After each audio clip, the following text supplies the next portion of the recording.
Good evening, everyone. Good morning, good afternoon, wherever you are. Welcome to the fourth and final session of our thesis seminar. For tonight, our topic is mixed methods. So before I introduce our speaker, just some ground rules. Uh, Please make sure that your mics are on mute and you listen to the discussion. If you have any questions, please reserve them until after the lecture is concluded. Okay. I will now introduce our speaker. Our speaker is a registered nurse and health social scientist. He is a professor and chair of the Department of Sociology and Behavioral Sciences at De La Salle University. He is currently the chair of the Research Capacity Building Committee of the Metro Manila Health Research and Development Consortium. He was the 2023 Vice President of the Philippine Sociological Society and was recently elected into the DOST National Research Council of the Philippines Social Sciences Division Executive Committee as the section chair for Sociology, Social Work, and Demography for 2024 to 2026. He has multiple research articles published in Scopus and Web of Science Index journals. Currently, he has more than 50 documents listed in Scopus. He has served as principal and co-investigator on locally and internationally funded research projects on disaster resilience, COVID-19 misinformation, tobacco marketing, tuberculosis program evaluation, and decoloniality in health. His research interests include sociocultural and digital determinants of health, youth, and emerging adulthood, family, and gender studies. He has been honored with the 2024 Outstanding Young Scientist Award in the field of sociology by the National Academy of Science and Technology Philippines. That's a handful. Okay, my best friend.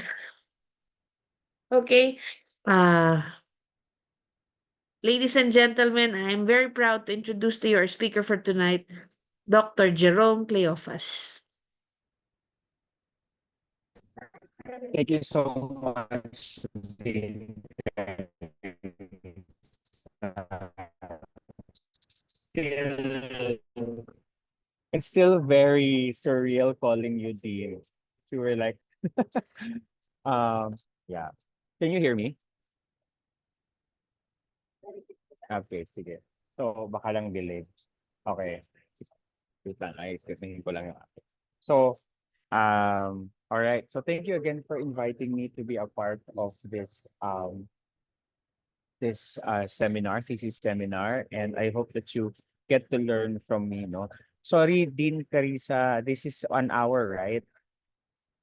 Yeah, so I don't have to go over time, and also I want to also give some time for question and answers, no? Okay. So uh I was tasked to discuss to you about mixed methods, so I will do that, no? So, yeah. Hindi pa updated yung aking ano dito, but sure. Introduction to mixed methods. So this is just an introduction, no? Also, I'd like to share with you some of the updates that I've learned. I attended the mixed methods class, a pre-unit class in UP last summer. So I learned a lot from there. There are a lot of advances already. So I would like to also share that with you as well. And so just very quickly, I'd like to do some declarations and acknowledgements. I would like to forward that my views and opinions expressed are mine, and I do not necessarily reflect those of the recent positions of any entities I represent, particularly the LSU, Metro Manila Health Research and Development Center, and others. All right. So I'd like to attribute, my of course, many of this I will be sharing with you based on my personal experiences doing mixed methods research, the research that I've published that are mixed methods in nature. Um, modesty aside, I didn't know that in a mixed methods conference in the Philippines, it was held in UST. They didn't invite me, but they kind of put me as in the list of the most as one of the scholars in the Philippines with the most mixed method papers. Sana inimbita ako, di ba? Pero anyway, I was there. Somebody just told me that my name was there. So I'm happy. And my picture was there. So talk about Data Privacy Act. Anyway, so so these were the sources that I used. All right. So basically for my topic outline, I will not be able to, to talk to you about like super detail in an hour, what the whole mixed method thing is about, But I hope to be able to kind of, if you feel like your research topic is good for a mixed methods approach, then at least you'll be capable of like making the initial decisions before you, meet with your advisor or your mentor regarding it, no? And I'll be, giving you some definitions and descriptions and probably philosophical background of what mixed methods is, no? And then I'll be giving you different types of mixed methods designs, and I'll give you some exemplars from the work that I've done before, no, in terms of mixed method. No, they're not as fancy as probably the ones that you would find in the Journal of Mixed Methods Research, but I think they're already kind of good representatives, particularly those that are found in the context of the Philippines. So here are some of the key assumptions that support mixed methods. So first is that, and I think in your previous seminars you discussed this before, first is qualitative research is legitimate. And I think naman, if you're coming from the nursing profession, this is something that we all share.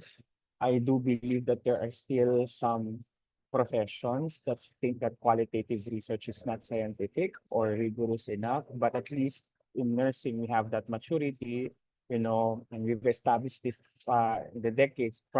Particularly, I would like to share when Dean Carissa and I were like younger scholars, no? There was some pushback against qualitative research, and now we are seeing a more embracing culture in the nursing. Sometimes nga gumagamit ng qualitative research. They use qualitative research even if the use is incorrect or but again, that's another conversation. That's a conversation for another day, or maybe you had that conversation already if you had someone teaching you about qualitative research. Number two, and I'd like to always tell you that methodology evolves. Probably um at this point when Dean Carissa and I talk about phenomenology, I think that there will be some distinctions of how we understand it now, because the way we use it in the discipline where I'm from in sociology is different, and hers would be different because she's coming from nursing, although I'm still a nurse. But methodology evolves, and now we are seeing different types of qualitative tools. And now, advanced scholars are also creating new methodologies. Like, for example, I published a paper um, uh, thinking about, strategies to use visual cues, like, making a calendar as a part of interviewing. So these aren't heard of before, but we can still evolve now, And so I'd like you to always, as future researchers, hopefully those will be taking their PhDs later. I hope that you always enter research with an open mind. So for example, kung ano yung alam yung qualitative research like bracketing and theoretical sampling and data saturation. I mean, these are still legitimate concepts, but these are being challenged. And I want you to be open to those challenges. I want you to be open to those ideas, right? Um, and always, no, if you choose a particular methodology, you should have a paper or you should have a methodological author to support it. Next, there's diversity in methodology. So, like I said, no, when you move from one discipline to the next, even within nursing, there are diversities of how we understand, methodology, and particularly in the line of work that I do, and I've told Dean Carissa about this before. I'm also trying to um, challenge the current methodologies that we know that are very Western. And I wanted to kind of argue that, there are a lot of methodologies that we can source from our own cultural backgrounds, no? And so there's diversity in methodology. And so it means also that quantitative, you can choose to just do quantitative and you can just do qualitative, you know, or both, and those are acceptable based on, of course, your research goals and the rigor that you want to design this with, no? And then there are times, and I would like to put bold and asterisk on the but not always. No, there are times, but not always, when quantitative and qualitative approaches are used singly are inadequate. But again, um, sometimes kasi um, we just do mixed methods for the heck of it, no? And I remember, some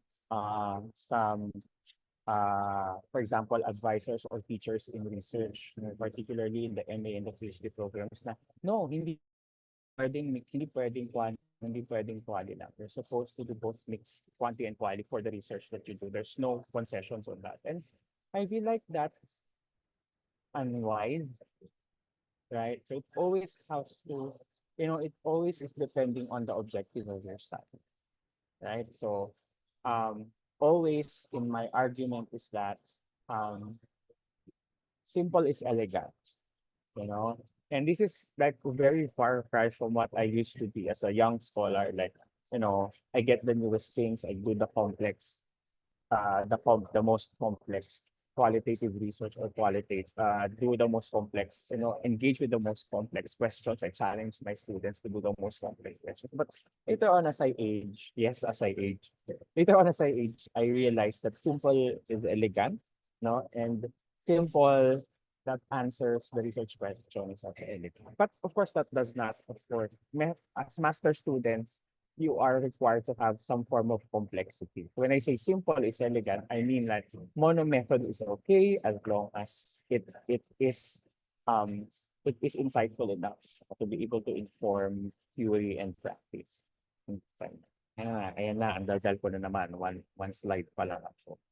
Okay, so therefore, what would be situations where mixed methods might help? So here are some um decision points that you may come to. One, the scores of the statistical results lack contextual clues in the how and the why of the phenomenon. So you interview. So um, this is something that can emerge while we do the research, but of course, in the field, in the time of research ethics, no, hindi pwedeng mag-emerge lang yan. It has to be planned in the beginning pala. So you already kind of, and that's the reason why you have to really immerse with the literature so that you would know the nature of conversations that you already have with the concepts and the phenomenon that you're working with. No? And then number two, you need context-specific research instruments and scales. I do a lot of quantitative research, and I am a strict advocate for not tampering with standardized tools. So if you have a concept that you want to measure, if there is a standardized tool that measures that, like for example, if you want to measure psychological distress, I use Kessler psychological distress scale. It's been tested across population.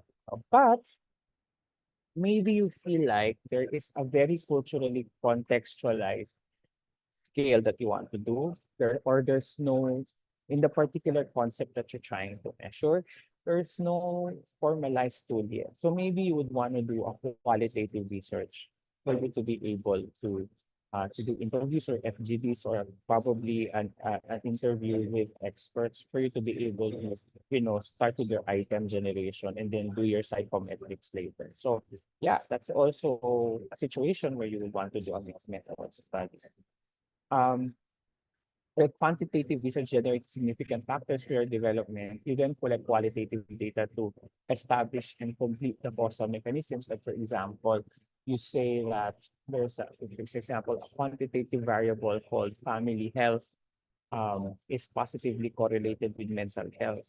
And probably you didn't have a mediator to kind of explain that flow in your quantitative. So maybe you do your interview so you can kind of explain why does a healthy family translate to individual mental well-being, and you'll be able to see the nuances from one respondent or one participant to the next. You need to develop culturally appropriate and efficient intervention. So you interview first. So for example, there's a particular you wanted to do an intervention that, let's say, addresses the cognitive decline of old age patients in a geriatric center. And but you don't want to just look into the literature and like look at how does music affect their cognitive or improve their cognitive functioning, or how does playing bingo improve their functioning. So maybe you want to kind of do an FGD and sort of look at the strategies that they're already using and kind of build a structure from that. No? So ibig sabihin, your qualitative research helps you in designing the intervention, and then from there you do a pre-test and post-test design and whatever experimental or sub-experimental design that you're using. And so let's define what mixed method research is. No? And the go-to person we always the person we always go to for mixed methods research is of course Creswell, but you also have to remember other people like Plano and Clark, Mosselholm. The disciplines where this mixed method comes from is from education and also from public health. No, so dito nanggagaling the experts or the ones who are philosophizing about mixed methods come from those particular disciplines. So mixed method research is a methodology for conducting research that involves collecting, analyzing, and integrating quantitative and qualitative research, which is a single study or a longitudinal program of inquiry. So pag sinabi nating program, in a, in the lingo of research and development, program is composed of multiple projects or multiple studies. So for example, in DOST, for example, you want to get a grant from DOST and you feel like there's an overarching theme, but you know that there are multiple studies that can be done in that particular theme of, so you have a program, then you have different projects under, so that can be a longitudinal program, or it can be in a single study. So most of the time, you'll be doing it as a single study, gawa nga na you're doing thesis, if you are going to do this for your thesis. The purpose of this form of research is that both quali and quantitative research in combination would provide a better understanding of a research problem or issue than either approach alone. So you also have to think, parang, pero kasi ako if okay ka na sa mono method, then go ahead and do the mono method. No? Of course, for quantitative research that only has an IV and a DV, that won't be giving you a lot of context. So you might need to do mixed methods, but probably if you do modeling for quantitative research, a mono method would be okay. Or if it's an experiment, a mono method would be okay. For qualitative research, actually in general, a mono method would be okay for qualitative research because it gives so much depth and nuance in terms of, the analytics that you will do. But of course, there are, again, many instances where you have to do it, no? And siguro, no, kasi do you have a PhD program, Dr. Carissa?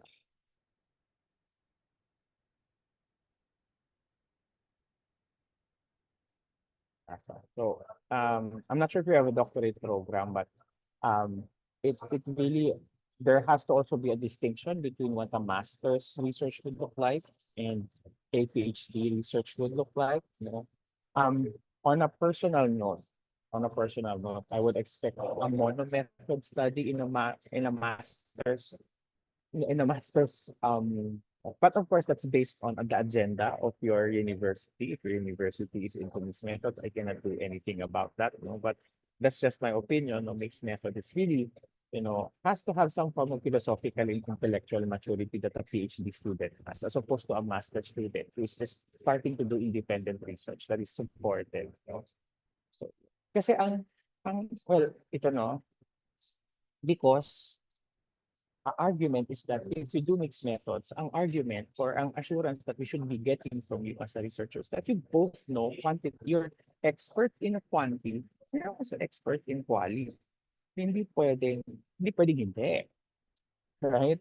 Hindi pwedeng you're into mixed methods pero you don't understand basic statistical tests. No, I'm not asking you to run your own statistical test, but like for example, if I tell you a p-value and I give you an r-value, you should supposed to know if it's significant or not and what direction the relationship is going. If you don't know that, then maybe to put it up a notch, some mixed methods might not be a very wise way to go. No? And so should know quantitative. And you have to know also that quantitative and qualitative philosophically are opposing. Ibig sabihin, they're not magkasundo. No? They're not, they have tensions in terms of the philosophical underpinning. Right? So for example, for quantitative research, it's really entrenched in a very positivistic philosophy, meaning that reality is objective, reality can be counted, reality, that ideas and phenomena can be boxed into definable characteristics. It's very essentialist, right? And that, you can measure it there, no? And social reality or social concepts can be measured either as nominal or categorical variables such as male or female. And then you also have conversations around, measuring certain behaviors, attitudes, and perceptions using a scale type of measure. So like I said, quantitative, ang ending natin, or at least in the initial results that you would get, you would see numbers.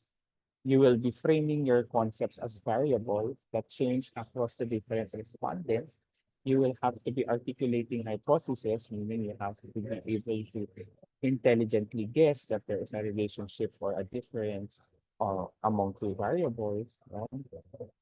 And then that you are going to use certain structured instruments so that you can quantify social phenomena, which is usually common in in nursing research. But by the way, no, most of the time we will be using surveys and we'll be measuring social and behavioral outcomes in research, but we also measure biophysical outcomes. Like for example, you can also measure blood pressure.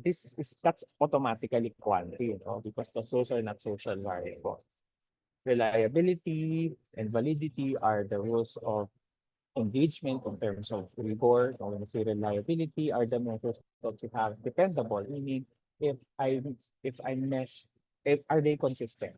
In short, validity means are you able to measure what you intend to measure? So this is an issue of whether your instrument is good, whether your experimental design was good or flawed, etc.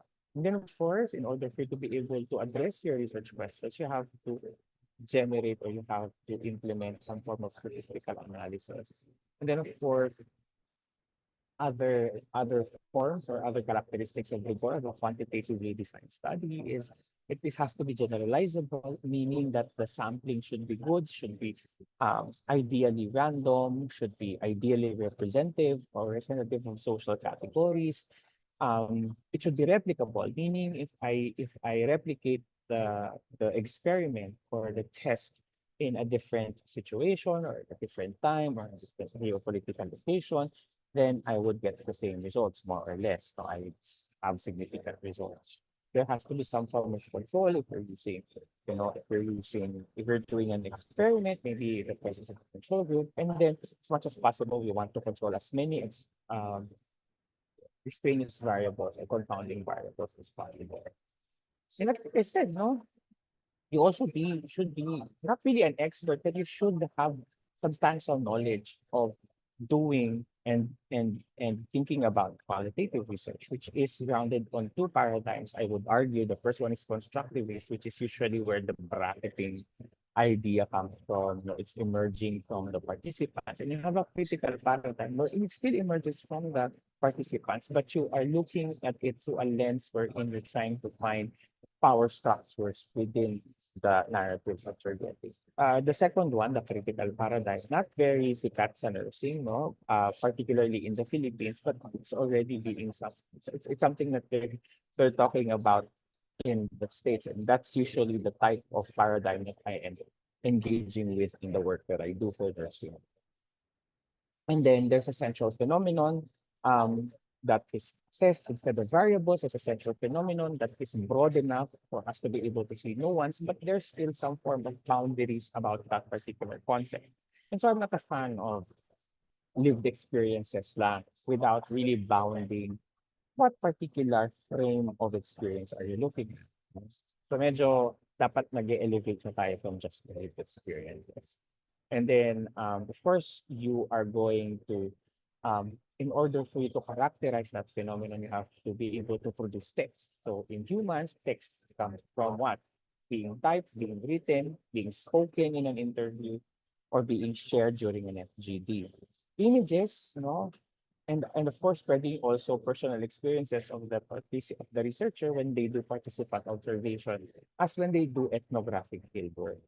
The questions are broad and general, there are hypotheses, and then basically what you want to do, particularly if you're doing constructivist research, is that the emerging themes or the emerging categories come from the views and experiences of your participants. Their outcomes must be thematized or must be presented as categories or categories and must be supported by narratives. The analysis is more interpretive, meaning the researcher is an instrument, the researcher is an analytical tool, as opposed to statistics wherein you have numbers, you give it to a statistical program, and then the statistical program, even without your biases, will be able to generate findings. So, I mean, you have to watch out for your personal positionalities, etc.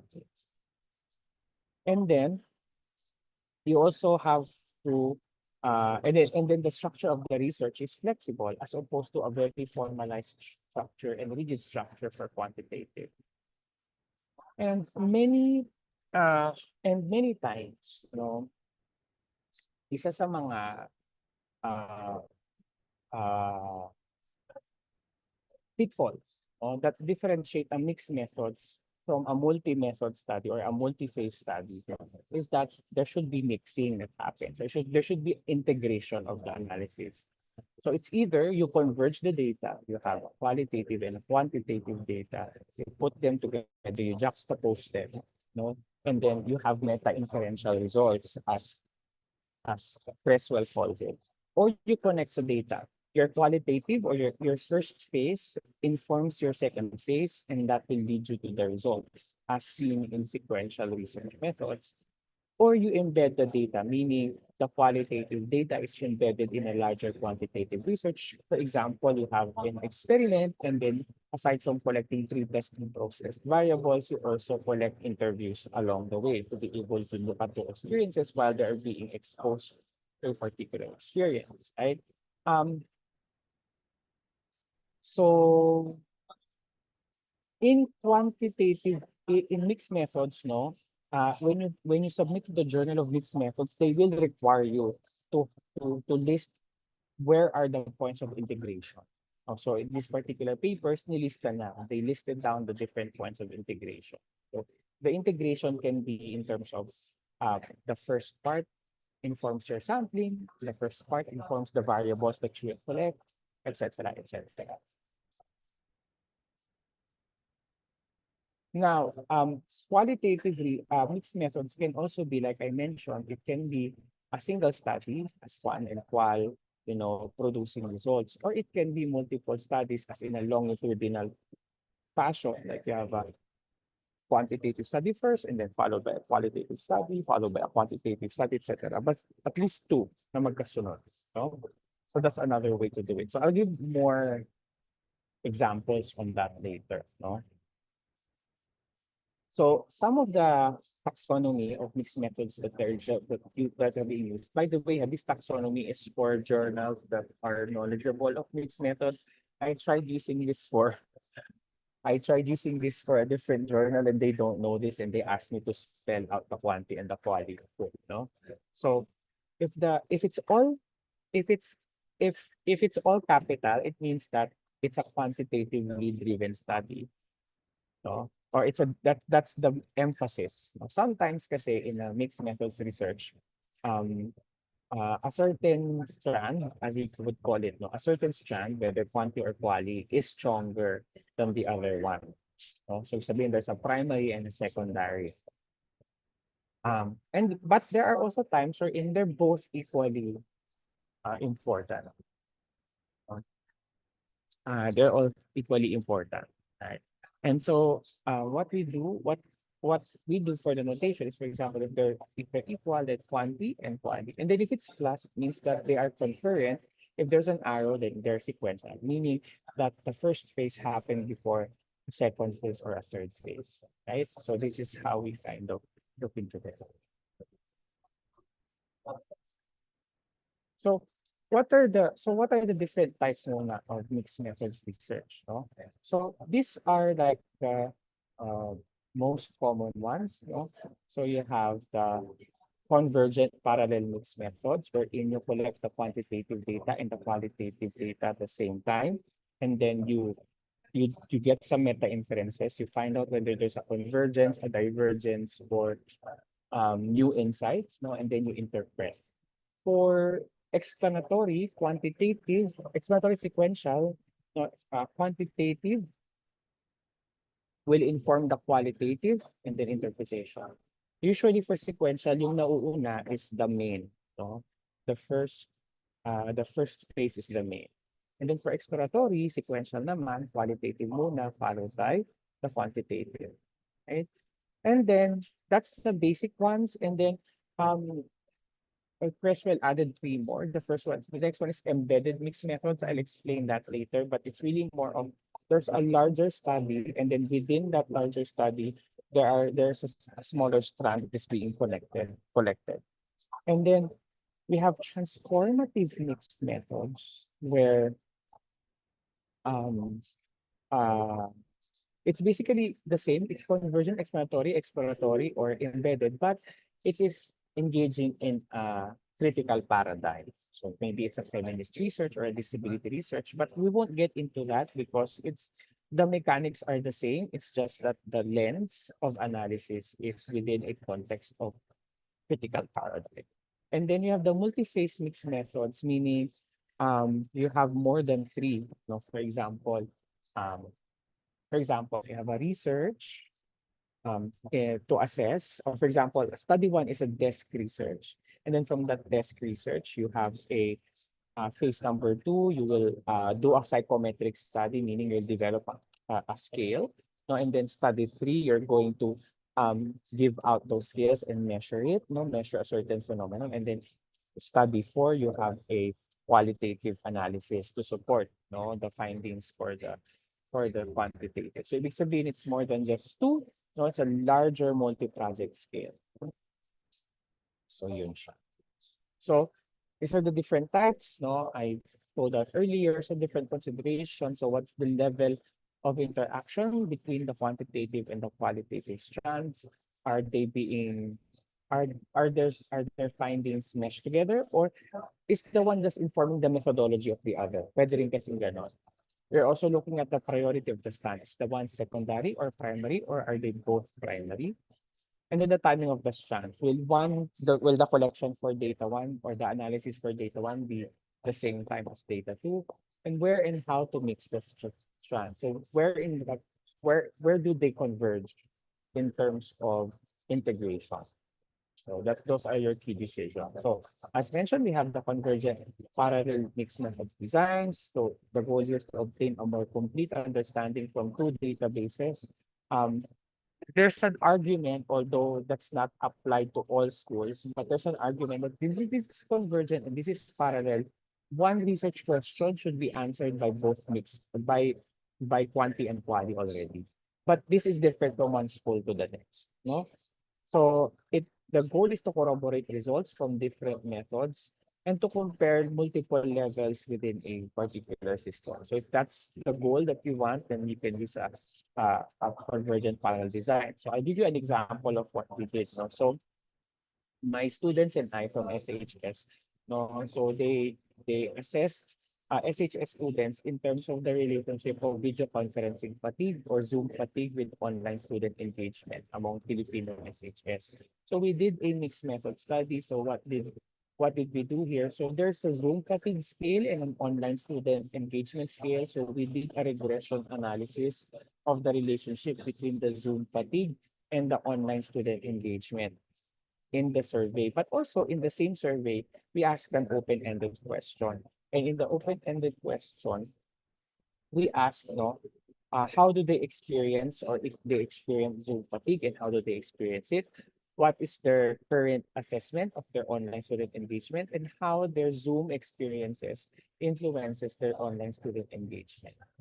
And so, as you can see here, we have a quantitative finding, which is seen in a regression model. And then we also have qualitative findings or analysis or qualitative content analysis from the open-ended answers that they gave in the same survey.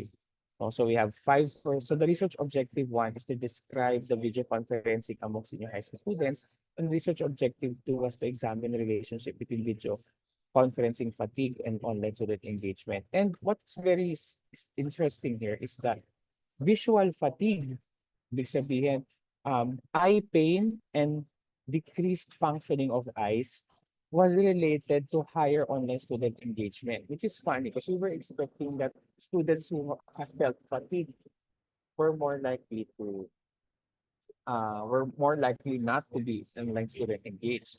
And what we did find that, for example, in their answer for 2.3, we found out that they they do have lesser energy for academic tasks and they have poor absorption of learning through video conferencing. But in their narratives, we did find out that wala silang magawa eh. This is done during COVID-19, during distance learning, that there's no way else that for them to learn. So in order for them to engage, their eyes have to suffer, sort of. No? So and then this is not actually the findings of the study. The findings of the study, there has to be meta-inferential themes. So we had meta-inferential themes. The first one is that um, the mixed methods finding one was that video conferencing was exemplified through different ways and levels among students. So that's one. Number two, the second is that the relationship between video conferencing fatigue and online student engagement was nuanced, meaning because quantitatively positive, qualitatively negative. No? So in mixed methods, we call that a divergence, no? Or disconcordance. I'm sorry, the term is disconcordance. Okay. So we also have explanatory sequential design. So explanatory sequential design, mauna muna, quantitative comes first and then qualitative comes next. Now, there are two types of, or there are two ways that an explanatory sequential design can be done. One, to use qualitative data to explain quantitative results that need further exploration. It's called the follow-up variant. No, ibig sabihin, for example, there are certain levels of the variables that we wanted to get more information from, or we wanted to kind of explain why the relationships got that way. And so we try to do interviews, whether it is within the same participant pool from the survey or it can be different based on, again, the goal of your study. Kasi pwede kasi na your quantitative, for example, you're looking at academic performance and other variables and you got that from the students, but your qualitative to explain that can come from parents or teachers or administrators. It's based on, again, the goal of your study. The other one is to use quantitative results to purposely select best participants for a qualitative study or a participant selection variance. For example, a previous study we did with an advisee of mine in the school where Dr. Carissa and I teach. She's an Indonesian, and what we did was we measured she did a survey on 100 people living with HIV, and she measured the stigma, and she had qualitative research separated for those with high, middle, and low stigma participants. Yun. So that's participation selection variant. Another example of a participation selection variant, this one that I published in the Archives of Psychiatric Nursing. So in this case, same process, no? Quantitative and qualitative data were collected using a survey form. No, they're collected at the same time. However, the narratives that I collected, so in this study, I tried to look at the prevalence of social media disorder. So there in the survey, there is a cutoff point that when you go beyond that cutoff point, you have social media disorder. And then I also measured social media use and social demographic profile. And so after looking at the prevalence, I wanted to look at the significant factors, of that. And then after that, what I did was I inoculated or I removed all of those who went past. So this is a participant variant. Those who went past the cutoff point, those who were not really diagnosed, but those who were at risk for social media disorder, I got their narratives and tried to see their uses and gratifications of social media. Ano bang gamit nila sa social media so that I would know um, how to probably explain why they have social media disorder and why did certain factors came up that way. So in this study, we did find out that those who were poorer were more likely to have social media disorder.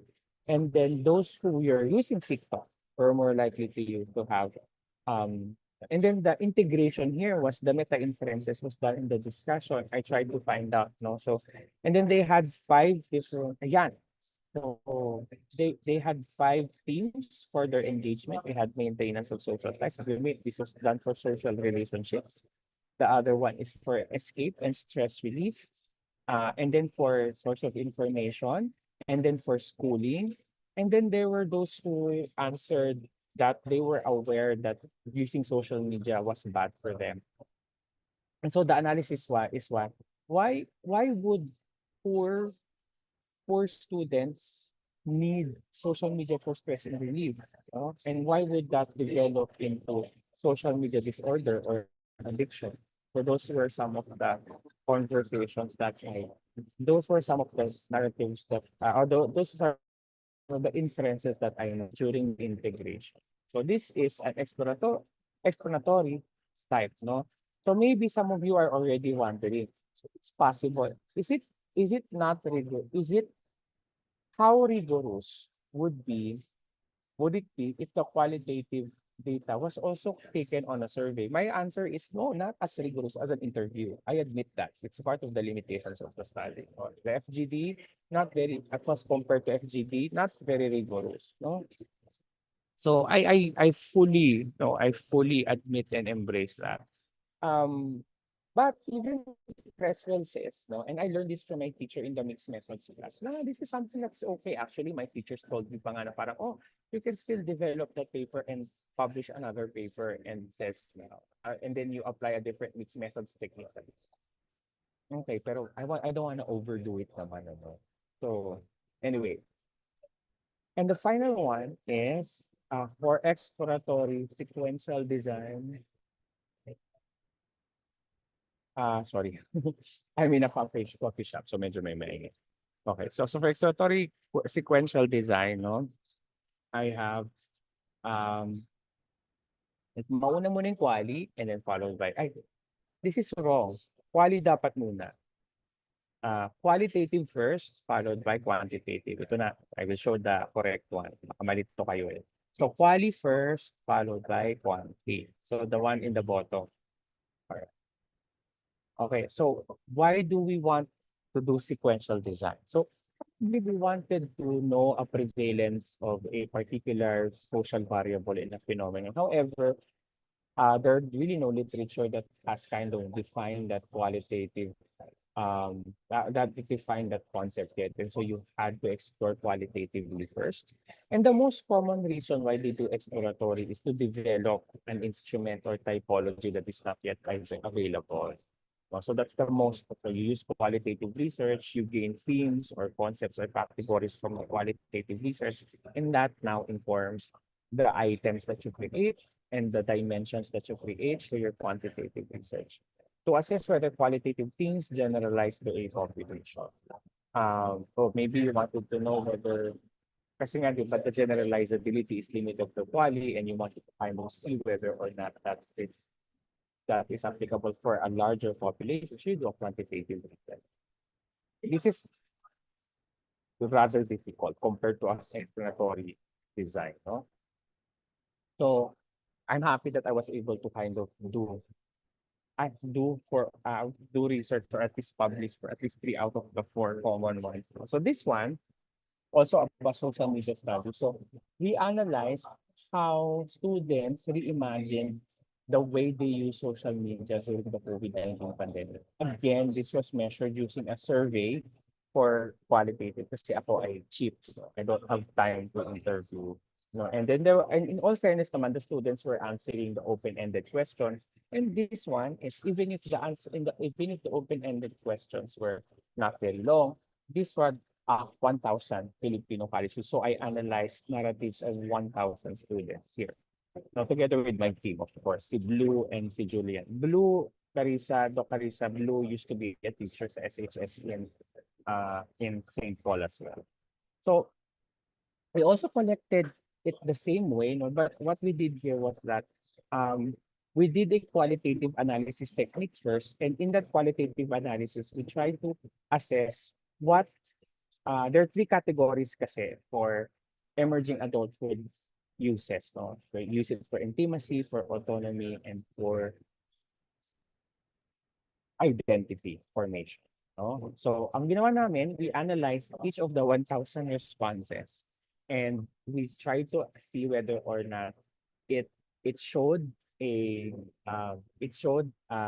autonomy and then etc. So the qualitative part is that how do we now thematize the different ways that they show autonomy in their social media use, they show intimacy in their social media use, and identity different. So the qualitative is really on the subcategories rather than the preset categories. So this is called a quantitative, an inductive, deductive, qualitative content analysis. And then what we did was when we now, what we did was that we now categorize the participants based on their use, whether it's uh, autonomy,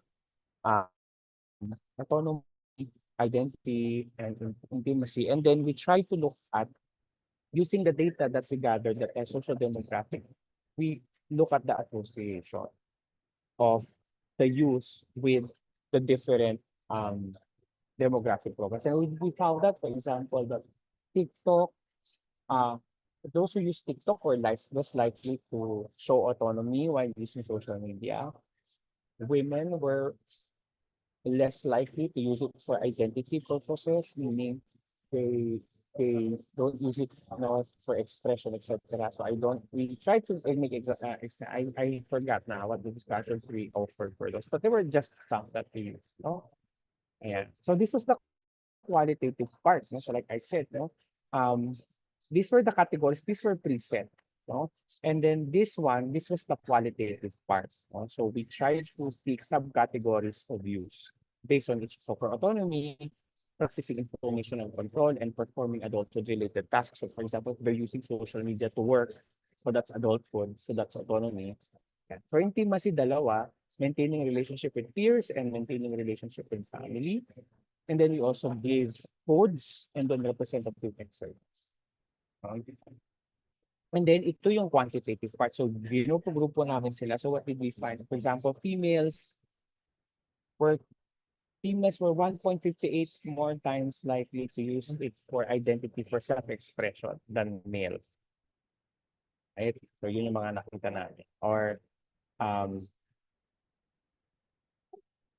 high income were more likely to use it for identity for expression purposes than those from the low income. So those who use Instagram were less likely to use it for intimacy. So ano namin dito is that hindi naman talaga pang chika ang Instagram. Yun ang amin.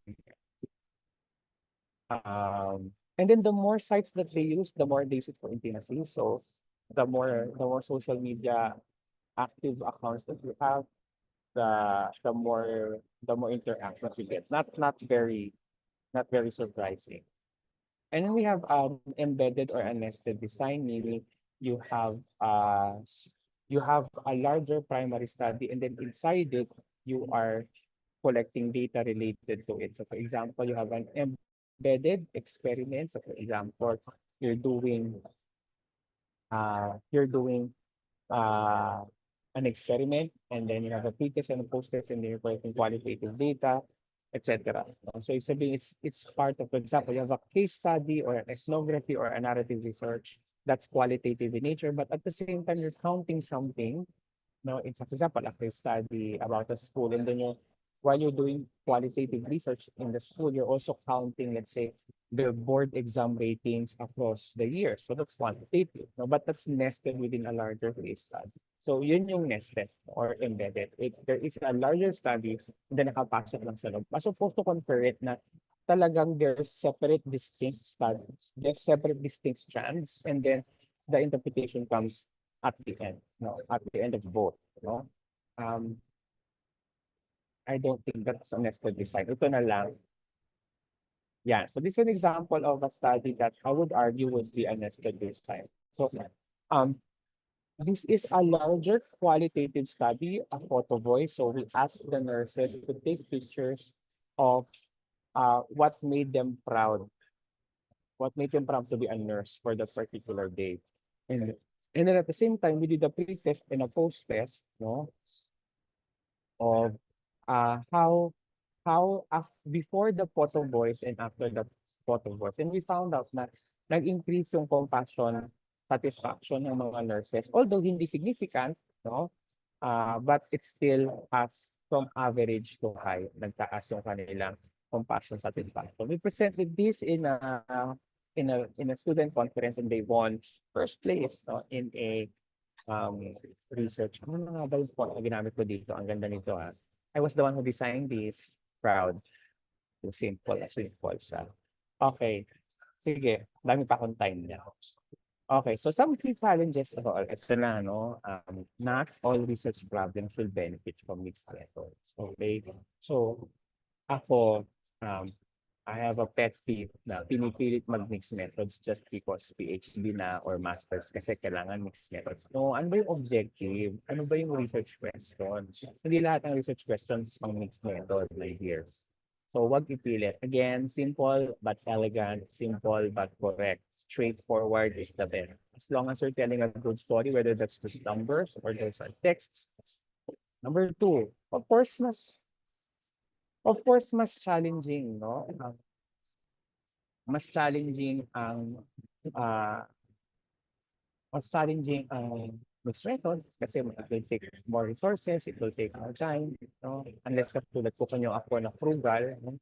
And then you have ethics approval, syempre, for sequential, kasi sometimes maybe you don't know what variables you're going to measure yet. So you might need to ethics approval, no? Especially. And then expertise in both strands must be good. And then of course there has to be some intellectual maturity during the mixing. And then what do you do with contradictory findings? But in recent mixed methods na kailangan you embrace that and you explain why there are contradictory findings. So what makes a mixed method research rigorous? No, of course you have a collection of both quantitative and qualitative data must be both good. No, there has to be integration or mixing. There yun nga, no, dapat quantitative and quality is rigorous. And then there has to be contribution to literature, basically on the substantial area you want to do research for, but you also want to be able to, give more insights about mixed methods. There's a lot of opportunities, no, to publish about mixed methods talaga. And they're still really talking about the best place in terms of integration. And the use of mixed methods was qual, plus, etc. Integration, discordance, convergence, etc. Now, yung so, and this is already sort of something that is already expected for mixed method studies. You have to do what they call a pillar integration. Pillar integration is an example of a joint display that that helps you structure the way you do your meta inferences. No? So, pillar integration is nasa gitna yung pillar, di ba? So yan, nakikita nyo nasa gitna. So the quantity will come from the left, the qual will come from the right. So from the raw data of the quali, the analysis of the quantity and the quali. So what you do is you list all of the findings and then you match which ones make sense, which ones are juxtaposed to each other, and then you check whether or not they are concordant, discordant, or are they offering new things, and then you will have a theme which is the pillar. No? So that will be your mixed methods theme. Ibig sabihin, ang findings sa mixed methods ay hindi yung quantity, ay hindi yung quality. It's the pillar that you were able to produce. So how does it look like in paper? Ganyan. So nakita nyo may quantitative research siya dito, qualitative results siya dito, may qualitative research siya dito, and then yung quantitative analysis, and then yung pillar building themes, that's the mixed methods finding. So in short, yan yung findings ng research nyo. Hindi yung quali, hindi yung quanti, yung pillar. So that's called the pillar building process.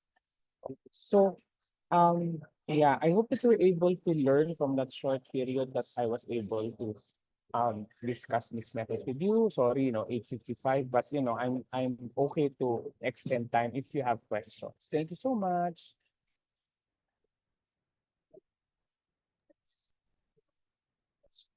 Sorry, there's an ongoing concert sa labas namin, so it's noisy. Okay, let's give him a round of applause. Thank you very much, Dr. Cleophas.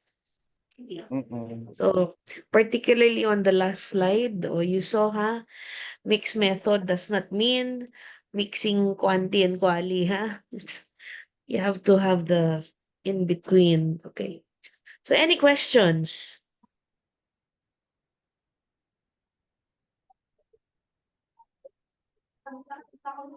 Ay, dito pala si Doc Glenn. Hi, Doc Glenn. Yeah, Doc Glenn is watching. Hi po. Okay, first question from Dr. Glenn. Is it necessary to have an output for a mixed method design? Can I answer that more radically pa nga, no? An output is not required for a research. Tayo lang kasi namimilit na dapat may output lahat ng research. The output of a research. So, kasi kapag may output, kasi especially now, no, in the panahon ng CMO 15, sa panahon ng CMO 15, very delineated na. If your academic track, you're supposed to be contributing to knowledge. If you're doing a practice or professional-based track, that's the time we expect outputs from you.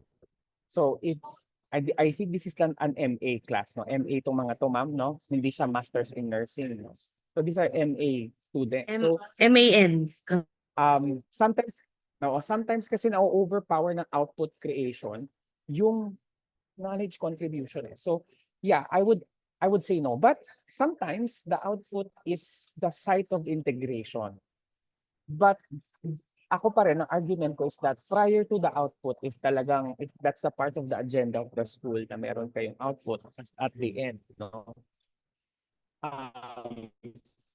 There has to be mixed methods knowledge first, new mixed methods knowledge, and that will from a scientific standpoint and someone who has designed CMO curricula before. No, there's a very strict, streamlined na talaga yan. If you want an output, if you want something actionable, take a master's in nursing. If you or take a doctor in nursing management or doctor in nursing. I think in Cebu they have a doctor of science in nursing, and that's professional based, no? And then if our PhD knowledge yan, no? So but of course, there are cultures kasi sa universities that can't be broken. So okay lang naman part ng agenda. Pero ako, when I sit as a panel, my first question, more than the output, is like, did you contribute to new knowledge? Is there a space in the literature that you're able to fill? Kahit hindi theory, okay lang kahit hindi new theory, pero did you give new insight? I hope I made sense. So to answer very shortly, no, hindi siya required, at least in my end.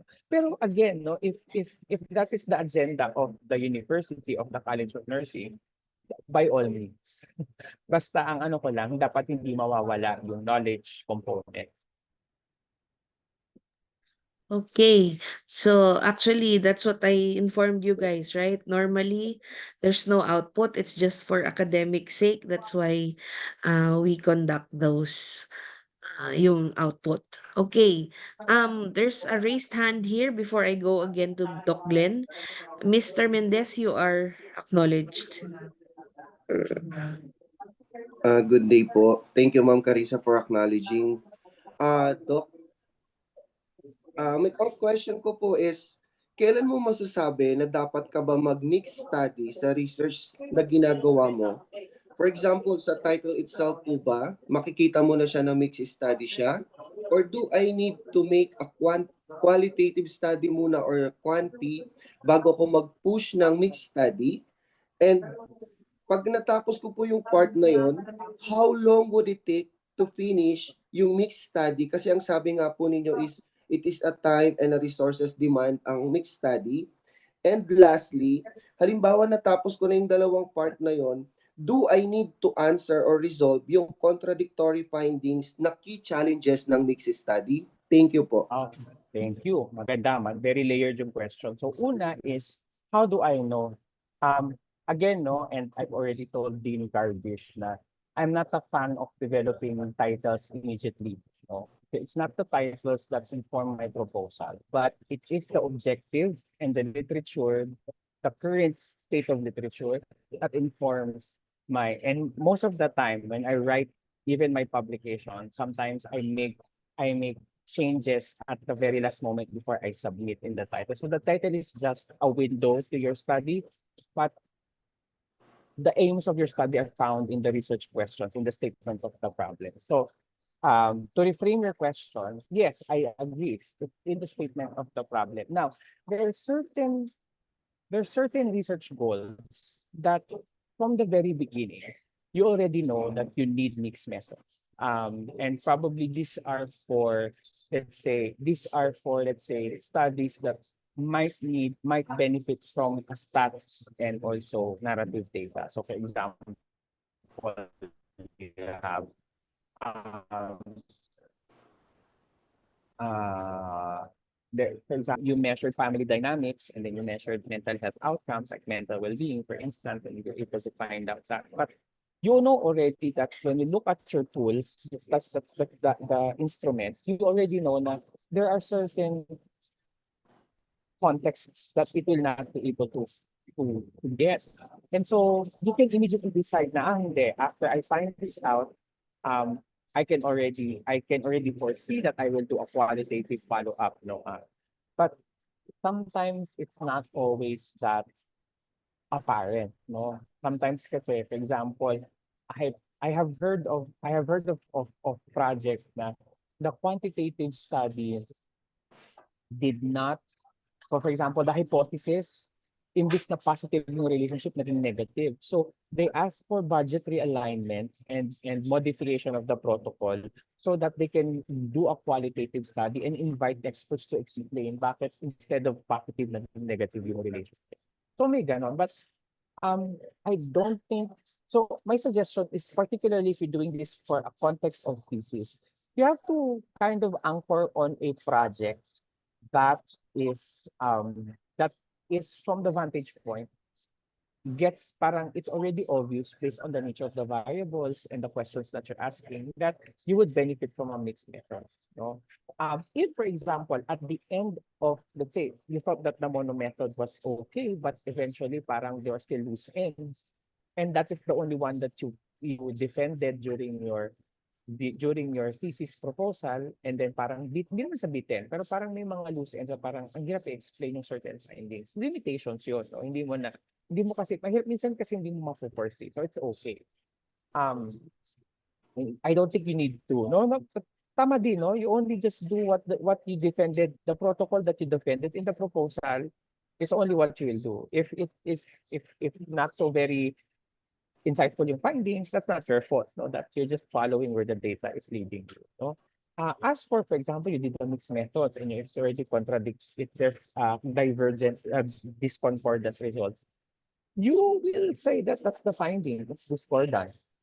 You will articulate it. No, I think it's only a challenge. Like, hindi siya bad finding eh. It's a finding. It's only challenging, particularly because how do you now make outputs out of that? How do you now apply to policies if discordant? So usually pag discordant, ang recommendations mo is to study further. No, so why does the quantity and the quality?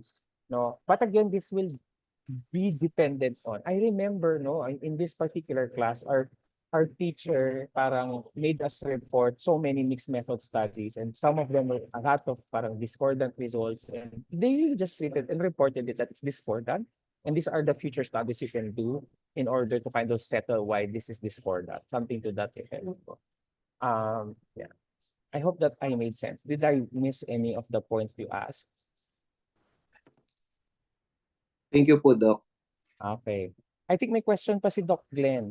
Exploring the use of Yes. generative AI and enhancing educational practices and exploratory sequential definitely.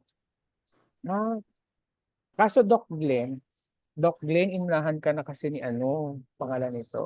In terms, I think what you plan to do here is that you're going to do qualitative research, and then from that qualitative research, you will make a tool on the behaviors or attitudes or the actual use of ChatGPT or Gen AI in general to.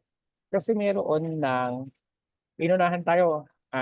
Pilipino rin na gumawa yung taga states na ngayon na very si Labrague. Labrague already made a tool for AI attitudes. So maybe the best you can do, Doc Glenn, is to do convergent. Use the tool that we made um, for ChatGPT, or I think that's a generative AI. I think this was also used by Odocado already, that particular tool, and then they already applied it to. I think already published the preprint. So I guess that's already in the pipeline for publication. So I guess na Doc Glenn, you can do more of an convergent. So use the tools and at the same time qualitative. Kasi I guess I fully agree that it's a mixed methods question because yes, maganda yung attitude na, but how exactly are they using AI? Also, I wanna tell you, Doc Glenn, na parang I think there's a student from China enrolled in St. Paul, Manila that's also doing something similar. So unahan mo na siya. Anyway, this is doing naman in China. So you're doing it in the Philippines. So I think that's something that you can do. Oo. Yeah, you go. Yes, Labrage. Oo. Convergent. Yes, Doc Glenn. I miss you. Oh. Any more questions? Actually, I recommended this. Good thing you asked kasi someone sa aming EDD is also making a similar study. Mm-mm. So, faculty namin siya sa nursing. Ayaw ka daw pagsalitain ni Dean. Dean, hindi mo daw pinagsasalita si Doc ano. Ba't ayaw niya magsalita? Pwede naman siya mag-unmute. Ay di kanina ano Oh. ako, nag-audio tapos hindi naman pala kasi kinontrol mo. Hindi, miss Start lang po yun, Doc Glenn. lang, no problem. I miss you Ano? to Oo. Dr. Jerome. Okay. Ano pa ba? Ayan. Ayun. So you read the Sige, question meron na? tanong. Can you Can you elaborate more? elaborate more on the most common pitfalls in designing a mixed method study that we should be aware of? I think that the major pitfall is, I think for me, no, the main pitfall is, wag nating i-push na mixed methods if hindi naman talaga. No? I think this is not just for mixed methods, but also for all types of methods. And this is usually a rookie mistake and a mistake that I've committed so many times when I was a younger scholar. Never overestimate your ability to do things. Okay, so when you say, and also I plead that also to all of the panel members. So parang for example, you cannot in good faith be able to do a stream of 10 interviews in a week. That's not, or even a month, no? So again, I tell you, when you are in your transcription phase, it will take you one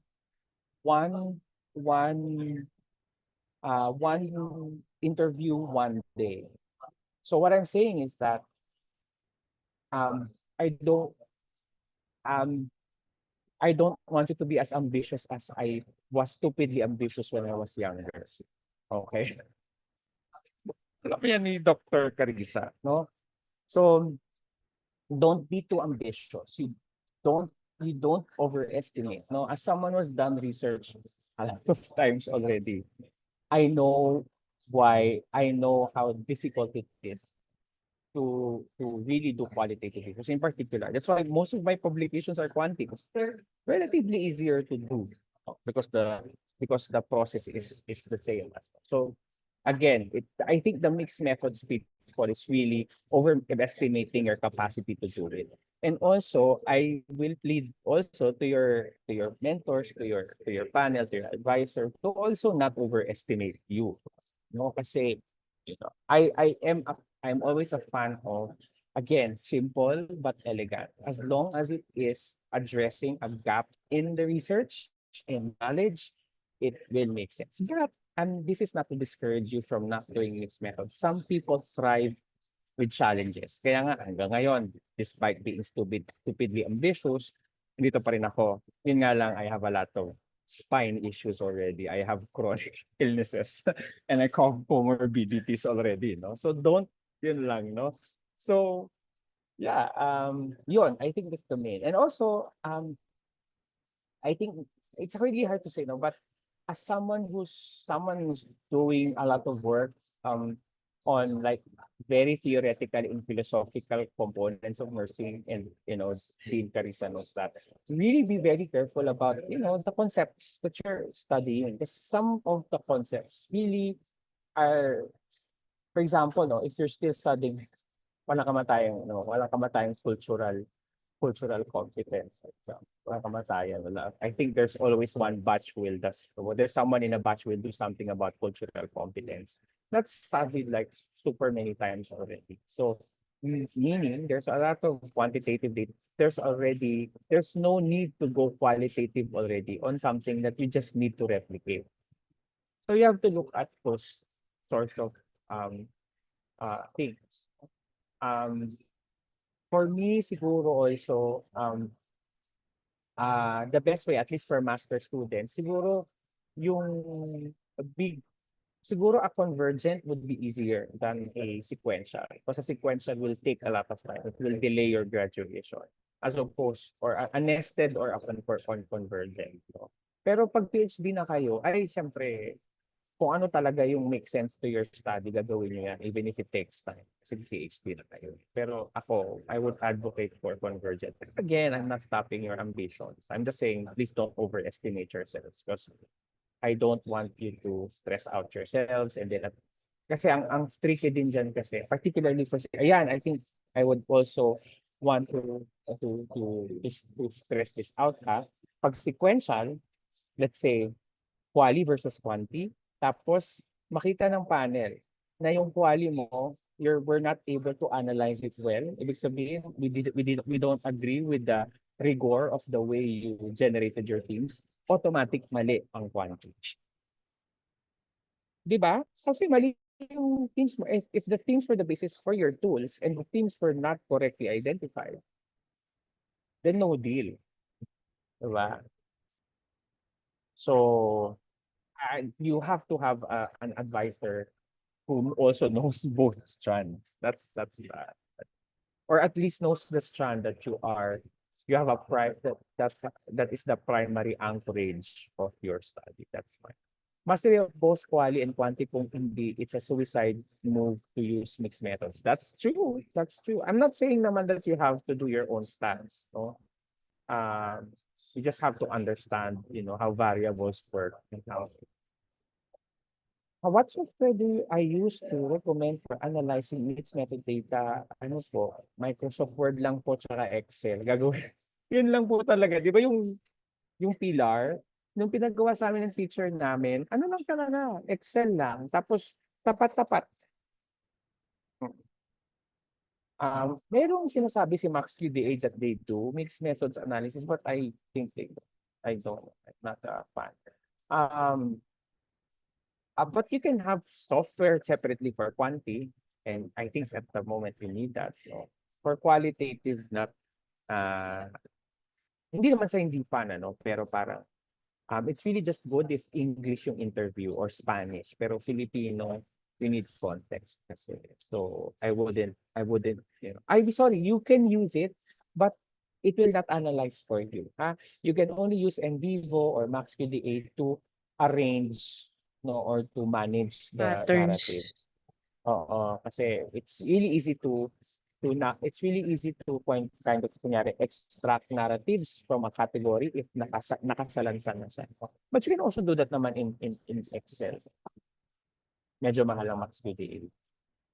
Tapos ano pa ngayon ang MaxQDA tsaka NVivo? Per year subscription. Gusto lahat na lang subscription. Nakaka-stress.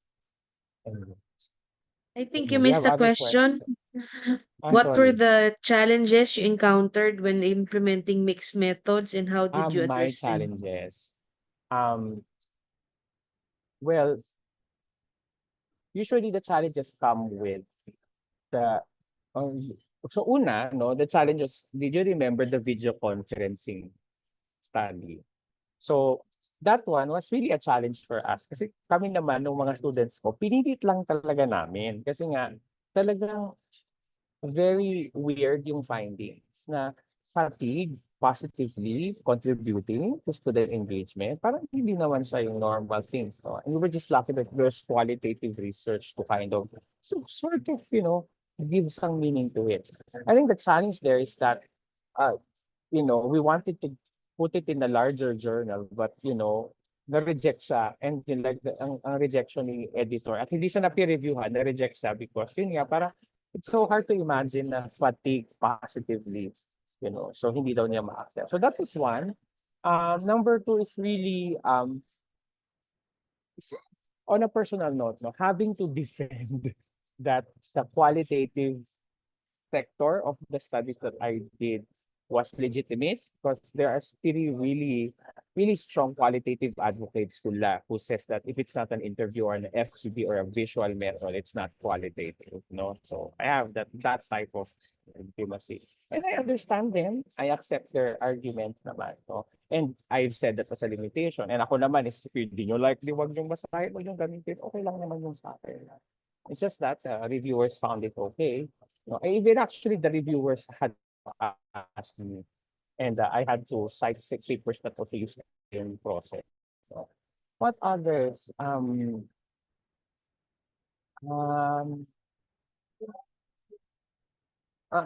think those are the ones that really come to mind in general for the personal studies that I've done that are mixed method.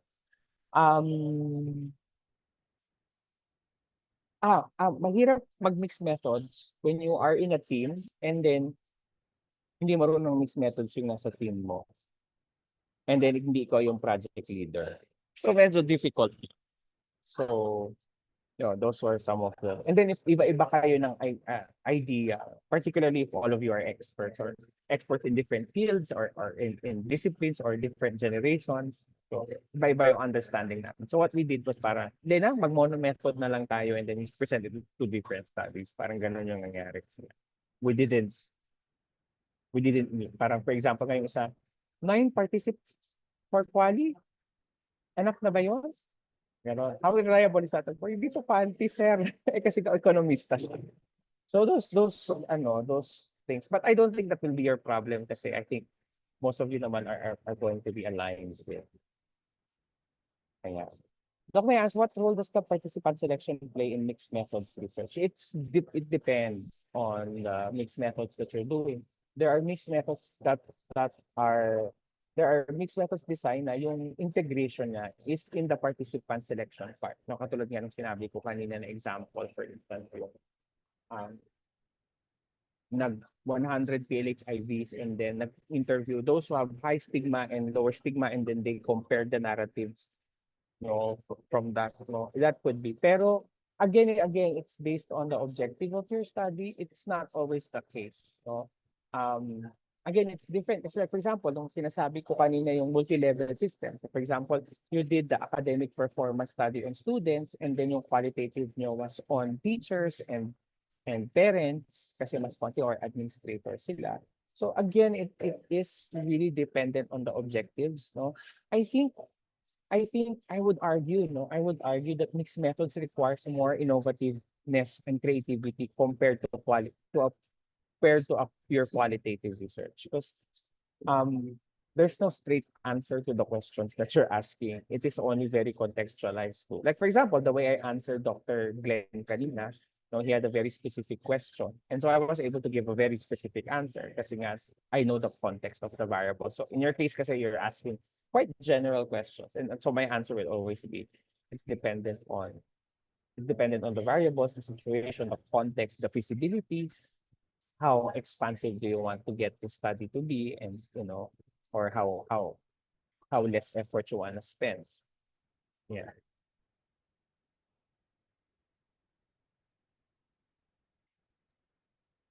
No worries. Meron pa ba? Any more questions from the people? These are all CMO 15 babies, Dean Carissa. I'm sorry? These are all CMO 15 babies. Yes, they are. Yeah, so they have to publish prior to Oh, graduation. they should. Because but not necessarily Scopus, but of course dream of No, no, Scopus, no. no? But Basta but you have peer-reviewed. Yun yung oo, but category you na oo. placed sa But you have CM. naman a publication, right? You have a Yes. journal. And then Oh, I think thanks to Dr. yan. Glenn, Thanks to Doc Glenn. and then Dr. Glenn also has his journal yata. So, Yes, so we have two. One with Dr. Glenn and one with nursing, also with Dr. Glenn. And I believe you're one of the, I cannot announce. Okay. I'm one of the persons involved. Yeah. Okay. Okay. So if there are any more questions, kasi kung wala na, I will ask everyone to switch on their cameras for a photo op. Oh my God, Carissa, why did I not give the example of our study pala, no? I know. Our study pala was mixed methods. I forgot. Because my, Yan, di mo nasabi. Kanina ko pa oo nga, sorry hinihintay na ha. sabihin mo, Dr. I'm so Jerome. sorry. Dr. Carissa will be the one to explain to you our study. It's about work-life balance. Ayan And si Ma'am China, hello. work-life Ayan, balance, and what's the she's other as one? Ma'am China, you saw the example, AI, gawa na daw. Hanapin mo, gawin mong ano. Make it a reference. Maybe Okay. also you can, I think yung kay Dr. Len was like generative AI. Maybe you can think of other generative AI other than ChatGPT, I guess. Because there Yeah. are others naman. Oh, general Pero kasi the use of in the use of, education. Specify na lang siguro, Doc. Ano? Yeah. specify, yeah. Or in research, for example. In-announce ko, sorry Ma'am China. Okay. Okay, Naunahan everyone. naman. There are 2 panels only, so please keep smiling at the count of 3. 1, 2, 3. Okay, next. One more. Please smile. 1, 2, 3. Okay. Thank you very much, Dr. Cleophas, as always. Uh, Pero sana naman next time, ano na, face-to-face na, ha? you want? Oh, see. No. Ay, talagang invite kita. Oo, wala problema. Basta let's set a schedule for it. The dean of the actually, oh, sige, wait, I'll stop the recording first.